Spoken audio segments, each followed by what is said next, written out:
Bienvenidos a esta exploración.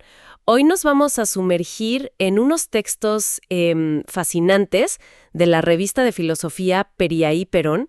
Nuestra misión, tratar de sacar perspectivas clave sobre cómo entendemos el mundo, el conocimiento, nuestra propia vida. Sobre todo hoy, ¿no? En esta época tan saturada de información, nos bombardean datos, opiniones, teorías. Uno ya no sabe ni qué pensar. ¿Cómo encontramosle sentido a todo esto? Bueno, las fuentes de hoy nos ofrecen distintas brújulas filosóficas, algunas muy antiguas, otras bastante recientes, para intentar navegar esta complejidad. A ver qué herramientas podemos rescatar. Sí, es una excelente forma de verlo, porque no se trata solo de desempolvar ideas viejas y ya. Vamos a explorar cómo corrientes como el racionalismo o el empirismo, la fenomenología, incluso la transcomplejidad, proponen formas muy distintas de agarrar la realidad. Y lo interesante es ver cómo estas brújulas, como las llamas, se intentan usar hoy para entender cosas bien diversas, ¿eh? Desde modelos educativos en Latinoamérica hasta, no sé, nuestra relación con la tecnología o cómo buscar algo de estabilidad en estos tiempos que parecen tan líquidos, ¿no? Tan inciertos. Perfecto. Entonces, el desafío es ese, destilar esas ideas, encontrar las conexiones más interesantes y, bueno, ver qué nos dicen sobre nuestro presente. Empecemos a desempacar esto. A ver, arranquemos con un debate clásico, uno que aparece en varios textos. La pregunta base: ¿de dónde viene el conocimiento confiable? ¿De la cabeza o de los sentidos? Ahí tenemos las dos grandes respuestas históricas: racionalismo y empirismo. Exacto. Son como los dos polos fundacionales, diría yo. El racionalismo, que siempre asociamos con figuras como Descartes, pone todas sus fichas en la razón. Argumenta que el conocimiento más puro, digamos, como el de las matemáticas, es universal, es necesario y lo alcanzamos pensando lógicamente, muchas veces partiendo de ideas que ya traemos, las famosas ideas innatas. La meta es la certeza absoluta, ¿no? Construida paso a paso con deducción. Claro, como buscar un cimiento que sepas que es 100% sólido y construir encima. Algo así. El famoso pienso luego existo de Descartes sería como ese primer ladrillo, ¿no? Indudable. Pero claro, no todos estaban convencidos de que todo empezara en la mente. Ahí es donde entra el empirismo, con sus campeones como Locke o Hume. Para ellos, la base de todo es la experiencia sensible. Nuestra mente, dicen, al nacer, es como una pizarra en blanco, una tabula rasa, y se va llenando con lo que vemos, oímos, tocamos. Todo lo que sabemos al final tiene que poder rastrearse hasta alguna experiencia concreta. Es el conocimiento a posteriori, o sea, después de la experiencia. Como dice esa frase vieja que citan las fuentes: nada hay en el intelecto que antes no haya estado en los sentidos. Dos enfoques muy potentes, sí. Uno busca la certeza adentro, en la lógica, y el otro afuera, en la evidencia. Pero ¿no se corre el riesgo de perder algo? Quizás la sensación misma de estar viviendo algo antes de ponernos a analizarla lógicamente o a descomponerla en datos sensoriales, la vivencia pura. Y parece que justo ahí es donde la fenomenología, que exploran algunos textos, intenta meter la cuchara. Quieren volver a las cosas mismas, como decía su fundador, Edmund Husserl. ¿Qué significa eso exactamente? Volver a las cosas mismas. Significa intentar describir la experiencia tal cual se nos presenta, así, en su inmediatez. Husserl hablaba de la Erlebnis, la vivencia, y proponía un método casi científico para esto: poner entre paréntesis nuestros prejuicios, nuestras teorías, suposiciones. A eso lo llamó epoge. La idea es suspender todo eso para poder captar la esencia de cómo vivimos. No sé, la percepción de un color, o una emoción, o incluso el paso del tiempo. Describirlo tal cual es. ¿Poner en pausa el juicio para ver más claro? Suena útil, la verdad, pero también bastante difícil. Es como intentar probar una comida nueva sin compararla con nada, solo sintiendo ese sabor particular. Pero las fuentes dicen que esta idea de vivencia no se quedó ahí, que el propio discípulo de Husserl, Heidegger, le dio como una vuelta de tuerca, ¿no? Así es. Y hay un artículo que profundiza en esa diferencia, que es crucial. Heidegger sintió que el enfoque de Husserl, con su epopée y su búsqueda de esencias, todavía era demasiado contemplativo. como si el filósofo estuviera mirando la experiencia desde afuera, como un espectador. Entonces, Heidegger propuso un enfoque que llamó pre-teorético, Vortheoretisch. Su punto clave es este. No somos sujetos que tienen vivencias aisladas. Somos seres cuya existencia misma es estar en el mundo. Uf, aquí es donde la cosa se pone un poco más abstracta, pero fascinante. Lo es, lo es. Heidegger usa ese término, Dasein. A veces se traduce como ser ahí o existencia. La idea central es que siempre estamos ya situados, como arrojados en un mundo, Welt, que no es una colección de objetos neutros. Es una red de significados, de herramientas, de relaciones que nos importan, con las que estamos comprometidos de forma práctica, incluso antes de ponernos a pensar en ello. Piensa en cómo usas un martillo. No lo ves como un objeto de madera y metal, lo ves para clavar. Es su función lo que prima. El mundo, dice Heidegger, mundea, weltet. O sea, constantemente se nos presenta como significativo, como relevante para nuestras acciones, nuestros proyectos. Entiendo. Entonces, para Heidegger, no podemos simplemente observar la experiencia desde afuera, porque nuestra forma de ser es ya estar involucrados, ser parte de ese tejido de significados prácticos. ¡Qué giro! Ya no se trata solo de cómo conocemos el mundo, sino de cómo existimos en él. Exactamente. Y esa existencia involucrada, situada en un mundo lleno de significados, nos lleva directo a otra cuestión clave que tocan las fuentes. Si el mundo está cargado de sentido, ¿cómo lo desciframos? ¿Cómo lo entendemos? Y aquí, pues, entra en juego la hermenéutica. La hermenéutica, que según entiendo por uno de los artículos, empezó como el arte de interpretar textos antiguos, ¿verdad? Pero ahora se aplica mucho más. Muchísimo más. Gracias a pensadores como Gadamer, hoy entendemos la hermenéutica como la teoría general de la interpretación. Interpretamos textos, sí, pero también obras de arte, acciones sociales, fenómenos culturales, incluso las intenciones de otra persona en una conversación cotidiana. Lo central aquí es que la hermenéutica subraya que toda comprensión es histórica y contextual. Siempre está situada. ¿Quieres decir que no hay una lectura neutra u objetiva de las cosas? En esencia, sí. Siempre entendemos desde nuestro propio horizonte. ¿Qué es eso? Pues nuestra historia personal, nuestra cultura, nuestros conocimientos previos, incluso nuestros prejuicios, que no siempre son negativos, ojo, a veces son puntos de partida necesarios. Pero la comprensión no es solo mirar desde nuestro rincón, es un diálogo. Al leer un texto, al intentar entender otra cultura o incluso un amigo, nuestro horizonte se encuentra con el horizonte del otro. Gadamer habla de una fusión de horizontes. Es un proceso en el que nuestra propia comprensión se amplía, se transforma, al interactuar con la perspectiva ajena. Ah, ya veo.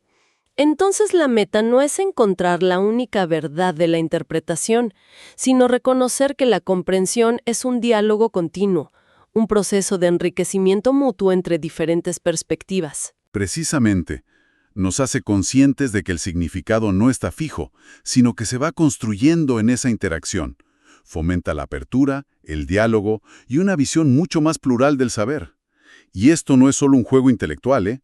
Cómo interpretamos una situación, por ejemplo, un conflicto social, una nueva ley, afecta directamente cómo actuamos y qué decisiones tomamos después. Pensemos en lo difícil que es a veces entender el tono de un correo electrónico. Eso es un pequeño desafío hermenéutico de todos los días. Intentar cruzar el horizonte del otro para entender qué quiso decir realmente. Totalmente.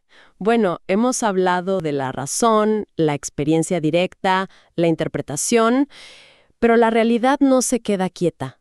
Es cambio constante, tensión, a veces conflicto. Los textos también abordan cómo pensar esta dinámica, esta especie de motor de la realidad. Sí, y una herramienta filosófica fundamental para esto es la dialéctica, especialmente como la desarrolló Hegel y que analiza uno de los textos. La dialéctica piensa la realidad no como un conjunto de cosas estáticas, sino como un proceso en constante movimiento, impulsado por la interacción de contrarios. La famosa fórmula tesis, antítesis, síntesis, correcto. Esa es la estructura básica, sí. Una idea, una situación, la tesis, genera o se enfrenta a su opuesta, la antítesis. De la tensión, del choque entre ambas, surge algo nuevo, la síntesis, que de alguna manera integra y supera a las dos anteriores. Pero ojo, esta síntesis no suele ser el final feliz y tranquilo. A menudo se convierte en una nueva tesis y el proceso arranca de nuevo. Lo crucial es el énfasis en el cambio, en la relación, en la transformación a través del conflicto inherente. Suena a una forma de entender no solo el pensamiento, sino también la historia, la sociedad. ¿Se usa esta idea hoy en día? Definitivamente. El artículo de Zambrano menciona cómo esta lógica dialéctica está presente, por ejemplo, en los fundamentos de algunos modelos educativos recientes en México y Venezuela. En México, la idea de organizar el currículo por campos formativos y ejes articuladores busca explícitamente integrar saberes de distintas disciplinas, superando la fragmentación tradicional. Se busca que del encuentro a veces tenso entre diferentes áreas surja una comprensión más holística. De forma similar, en Venezuela, los énfasis curriculares y temas generadores intentan abordar el aprendizaje de manera conectada, procesual. Es usar la atención como motor de aprendizaje, de alguna manera. Qué interesante. Os haga oposición, pero de forma estructurada, para generar una comprensión más integrada. Y esta idea de dinamismo, de sistemas interconectados y en cambio constante, nos lleva a un concepto más nuevo que aparece en las fuentes, particularmente en el trabajo de Rodríguez Chacín: la transcomplejidad. ¿Qué aporta esto? ¿Es solo complejidad con otro nombre? No exactamente. La filosofía transcompleja, según la presentan las fuentes, intenta ir un paso más allá de la simple complejidad. Nace como respuesta a un mundo que percibimos como radicalmente inestable, un mundo marcado por cambios tecnológicos vertiginosos, incertidumbre constante, transformación social acelerada. Vamos, el mundo de hoy.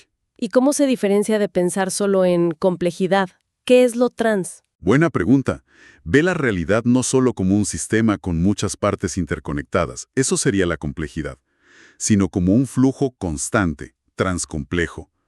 Imagina múltiples corrientes de información, de energía, interactuando de formas a menudo impredecibles, donde los significados y las estructuras no son fijos, sino que se están rehaciendo continuamente, casi como un río muy turbulento. Esto exige, según esta visión, enfoques de pensamiento que sean súper flexibles, profundamente interdisciplinarios, y que no vean la incertidumbre como un problema a eliminar. Al contrario, la ven como una característica fundamental de la realidad, incluso como una fuente potencial de creatividad y de nuevas comprensiones. Hay que aprender a navegar en esa incertidumbre. Entendido. Es como aceptar que navegamos en un río muy caudaloso y cambiante, más que en un lago tranquilo donde todo es predecible. Entonces, si recapitulamos un poco, todas estas brújulas filosóficas, racionalismo, empirismo, fenomenología, hermenéutica, dialéctica, transcomplejidad, no son solo para discusiones académicas abstractas. Los artículos de Pería Peyron que hemos revisado insisten mucho en conectarlas con problemas y realidades bien concretas. Absolutamente. Ya vimos cómo la dialéctica se aplica o inspira modelos educativos. Otro artículo, el de Montes, usa herramientas de la fenomenología y la hermenéutica para intentar comprender qué se siente al vivir en lo que Zygmunt Bauman llamó la modernidad líquida. Esa sensación de que todo es temporal, precario, que las relaciones, los trabajos, las identidades fluyen y cambian constantemente. Intentan describir esa vivencia de incertidumbre desde adentro. Y mencionaste ejemplos muy arraigados en contextos latinoamericanos específicos, ¿cierto? Eso me parece clave. Sí, y eso es muy valioso. El trabajo de Llanos, por ejemplo, explora la ética de la otredad basándose en conceptos andinos y amazónicos. Analiza cómo la idea de reciprocidad, el AINI, y la toma de decisiones en comunidad, las asambleas, la relación sagrada con el territorio, fundamentan una ética distinta a la occidental más individualista, y muestra cómo esta ética estuvo viva y activa en luchas sociales concretas en Bolivia. Menciona la Guerra del Agua en Cochabamba en el 2000 o la Guerra del Gas en 2003. Ahí, la organización comunitaria ancestral fue clave para la resistencia y para proponer alternativas. Fascinante cómo una cosmovisión filosófica se traduce directamente en acción social y política. También se mencionan otras conexiones, ¿no? Cierto. Hay un texto que vincula la apertura fenomenológica con la creatividad necesaria en la investigación, especialmente en enfoques transcomplejos. Y otro que muestra un ejemplo práctico de cómo combinar racionalismo, datos, estadísticas y empirismo, la experiencia directa de la gente, para analizar un problema tan espinoso como la seguridad ciudadana en Venezuela. buscando una visión más completa que supere la simple oposición entre números fríos y vivencias subjetivas. Hay que juntar ambas cosas.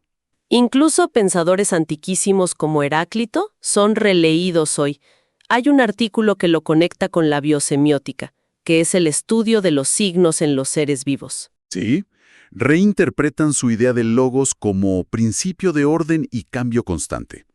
Y proponen conceptos como endoepignosemiosis, suena muy técnico, lo sé, pero apunta a una especie de autoconocimiento del organismo a través de sus propios signos internos, en sintonía con el cosmos. Ven a Heráclito casi como un pionero de la idea de la vida como comunicación y autoorganización dinámica. Impresionante.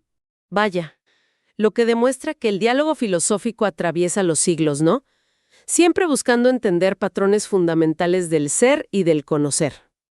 Bien, creo que hemos cubierto bastante terreno hoy.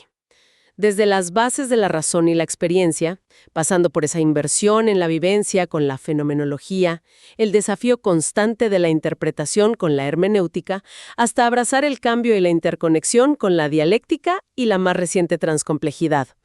¿Cuál sería el panorama general que nos dejan estas lecturas de Peria y Perón? Yo diría que el mensaje central que emerge de la diversidad de estos textos es que no hay una única llave maestra filosófica. No existe un solo método o una perspectiva que pueda capturar toda la riqueza y la complejidad de la realidad o de la experiencia humana.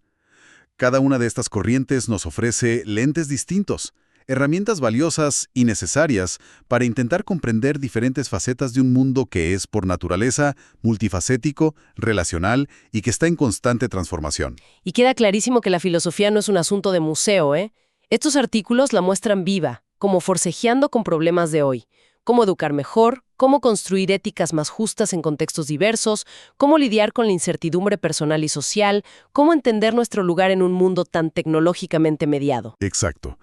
Y tal vez, como una reflexión final que nos dejan estas exploraciones, podríamos lanzar una pregunta al aire. ¿Y si el camino más fructífero no fuera elegir dogmáticamente una de estas brújulas y descartar las demás, sino aprender a navegar usando varias de ellas, de forma combinada, flexible, según lo que querramos entender? Algunos de los conceptos más intrigantes que surgieron, como esa endoepignosemiosis de la relectura de Heráclito, esa idea de autoconocimiento en sintonía con el entorno, o la noción de relacionalidad cósmica de la filosofía andina que explora Llanos, parecen apuntar hacia visiones más integradoras, ¿no? Quizá la sabiduría resida justamente en esa combinación. La atención rigurosa a la experiencia vivida que propone la fenomenología, sí, pero junto con el análisis lógico del racionalismo.